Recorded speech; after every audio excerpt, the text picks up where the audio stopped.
तालुक्यामध्ये भोई समाजाचा जवळपास 20 ते 25 वर्षापासून समाजसेवा करत आहे। समाजसेवा करत असताना अनेक अडचणी आल्या।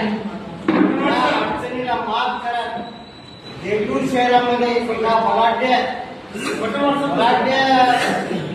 राजकीय पुढाऱ्यांच्या हातातून हिसकावून होऊन आपल्या गरीब भोई समाजाला 135 लोकांची वस्ती बसवली। हे महत्त्वाचं आहे। हे मी माझ्या मोठेपणा सांगत नाही किंवा मला 25 लाखच्या ऑफर माझ्या घरला घेऊन आलो की 5 लाख त्या आमिषाला बळी न पडता आज तिथे वस्ती बसलेली आहे आणि हे वस्ती सगळ्याच्या नजरेत आहे आणि ते आज त्या समाज मंदिराचं काम पूर्णत्वाकडे